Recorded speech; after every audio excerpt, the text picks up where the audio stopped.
নমস্কার বন্ধুরা, বর্ষাতে সবাই কেমন আছেন? আশা করি ভালো আছেন আর আমিও ভালো আছি।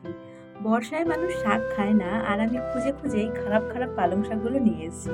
তার কারণ আমার খুব পালং পনির খেতে ইচ্ছে করছে। খাওয়ার থেকেও বড় কথা রান্না করতে ইচ্ছে করছে।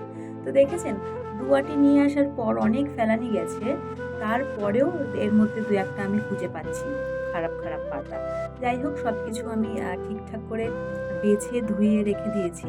আর তার সাথে আবার নিয়ে নিয়েছি ১ মুঠো ধনেপাতা আর ৪টে-৫ টা কাঁচা লঙ্কা। তো যদিও আমি পাকা রাঁধুনি নই, ওই আমি আমার মতো করে করি আরকি। তারপরেও দেখা যাক আমি কি করে করি সেটাই আপনাদের সাথে শেয়ার করব। আর নিয়ে নিয়েছি একটা পেঁয়াজ, পেঁয়াজটা কিন্তু ছোট না দেখবেন এই যে আমার হাতে নিয়েছি দেখেছেন হাতটা ঠিক করে দেখা যাচ্ছে না। একটা বেশ বড় সাইজের পেঁয়াজ আর টমেটোটা নিয়েছি ছোটই।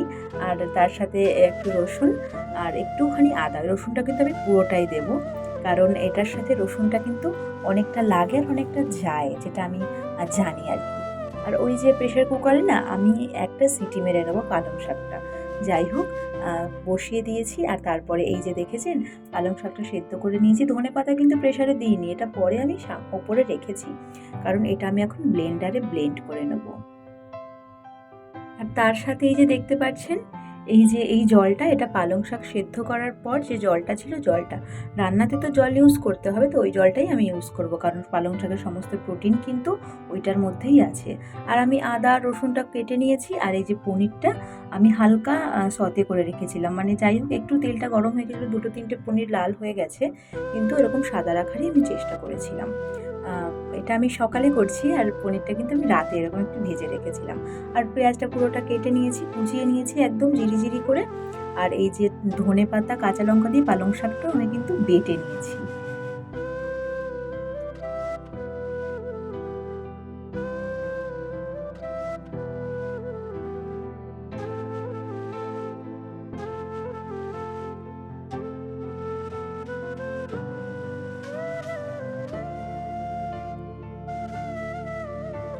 তারপর কড়াই গরম করে কড়াইয়ের ওপর সয়াবিন তেল দিয়ে তার মধ্যে তেজপাতা আর জিরে দিয়ে ভালো করে একটু ফোড়নটা ফুটে এলে তার মধ্যে আমি দিয়ে দিয়েছিলাম কুচিয়ে রাখা রসুন।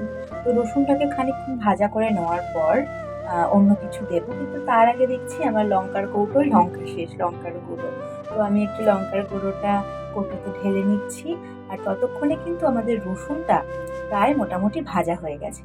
তারপর দিয়ে দেবো এই যে কেটে রাখা পেঁয়াজ আর টমেটো। সেটাকেও ভালো করে কষিয়ে নিতে হবে। আর তার মধ্যে আমি একটু নুন, হলুদ, একটু ধনে গুঁড়ো দিয়ে ভালো করে সেটাকে ভাজা করে নিচ্ছি।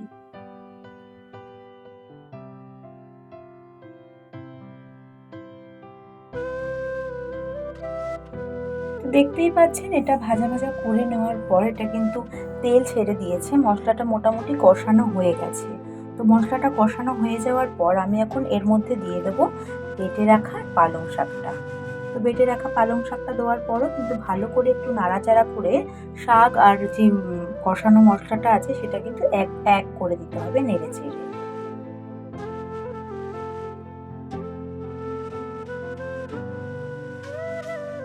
পালং শাকটা দিয়ে দেওয়ার পরও মিক্সিতে যে খানিকটা পালং শাক লেগেছিল তার মধ্যে আমি পালং শাকের সেদ্ধ করা জলটা দিয়ে মিক্সিটা ধুয়ে কিন্তু সেই জলটাও আমি ওই শাকের মধ্যে দিয়ে দিয়েছি। ভালো করে নাড়াচাড়া করার পর গ্যাসটা কিন্তু আমি একটু কমিয়ে রেখেছি আর এটা আস্তে ফুটছে। তো এই পর্যায়ে আমি কিন্তু শাকটাকে একটু ঢাকা দিয়ে দেবো। গ্যাসের ফ্লেমটা কমানোই আছে, আমি কিন্তু এখন ঢাকা দিয়ে দেবো। তো খানিকক্ষণ ঢাকা দেওয়ার পর তারপর এসে ঢাকাটা খুলবো। কিন্তু এদিকে যে রান্না হচ্ছে আর এদিকে আমার না খিদে পেয়ে গেছে। তো কি খাবো? আমি এখন এই যে কলা আনা আছে, তো আমি এখান থেকে একটা কলাই খাবো। আর আমি না একদম ভুলে গেছি এর সাথে না একটুখানি কসুরি মেথি দিতে হতো ওই পালক পনিরটার সাথে। কিন্তু আমার একদম মনে নেই আনার কথা। আর এখন কটা বাজে জানেন? এখন বাজে প্রায় ৫টা ১৫-২০ নাগাদ ভোরবেলা। তো এখন তো কোনো দোকান খোলা পাবো না। তো যা আছে তাই দিয়েই করি। আর এই যে এই এক হাতে ফোন ধরে এক হাতে আর কলা ছিঁড়তে পারছি না। তো দেখছি কলা নিজেই ছিঁড়ে গেল। আমার কষ্ট আর দেখতে পাচ্ছে না। তো কলা নিজেই ছেড়ে গেল। তো যাই হোক এখন বসে আমি খাবো কলা। আর দেখুন এই যে মহারাজ এখন ঘুমোচ্ছে আর আমি ওর পাশে বসে এখন একটু কলাটা খাচ্ছি আর রান্নাটা হওয়ার অপেক্ষা করছি।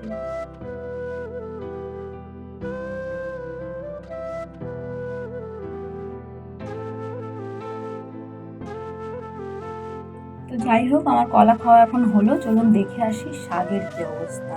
তো যাই হোক, এটা খোলার পরে দেখছি বেশ ফুটছে, আর সাইড থেকে না তেলও ছেড়ে দিয়েছে, মানে এটা মোটামুটি প্রায় হয়ে গেছে। তো এটা একটু খানিকটা নাড়িয়ে চাড়িয়ে দিলাম, দেখলাম যে তলায় ধরেছে কিনা, কিন্তু না, সেরকম কিছু হয়নি। তো এবার কিন্তু পনিরটা দিয়ে দিতে হবে। তো এরপর আমি এই পনিরটা, মানে আগে থেকে একটুখানি ভেজে রেখেছিলাম পনিরটা, এটা আমি দিয়ে দিলাম, আর পনিরটা দিয়েও খানিকক্ষণ কিন্তু নাড়াচাড়া করে একটু কমিয়ে রাখতে হবে। যাই হোক, পনিরটা দেওয়া হয়ে গেছে, মানে কিন্তু অলমোস্ট রান্না প্রায় 80% কমপ্লিট। তো তার মধ্যে আমি এখন দিয়ে দেবো একটুখানি গরম মশলা। যার যেরকম পরিমাণ সে সেই অনুযায়ী দেবে। তো আমি ছোটো চামচের 1 চামচ গরম মশলা দিয়ে দিলাম। এবার আরেকটুখানি ঢাকা দিয়ে রাখবো। তো খানিকক্ষণ ঢেকে রাখার পর কিন্তু এইটা পুরোপুরি কমপ্লিট হয়ে গেছে। এইটা তো কমপ্লিট হয়েছে, কিন্তু কমিয়ে রেখেছি, যা ছিটকোচ্ছে চারিদিকে, এই যে দেখুন, একদম রান্নাঘর একদম জাতা-মাতা করে দিয়েছে। যেমন রান্নাঘরের অবস্থা, সেরকম হয়ে গেছে গ্যাসের অবস্থা। এবার আমাকে এগুলো সব সাফ করতে হবে। তো যাই হোক, পালং পনির কিন্তু আমার হয়ে গেছে রেডি, আমি নামিয়ে ফেলেছি। তো কতটা সুন্দর হয়েছে দেখতে বলুন, ভালো হয়েছে না? আমার কাছে তো ভীষণ ভালো লাগছে। আশা করি আপনাদের কাছেও ভালো লাগবে, আর আপনারাও বাড়িতে করবেন। খুব একটা বেশি কিছু লাগে না, ঘরে থাকা জিনিস দিয়েই করা যায়। তো একবার করে দেখবেন, রুটির সাথে খেয়ে দেখবেন ভালোই লাগে। এটা তো আর ভাতের সাথে ভালো লাগবে না, রুটির সাথেই খেয়ে দেখবেন ভালো লাগে।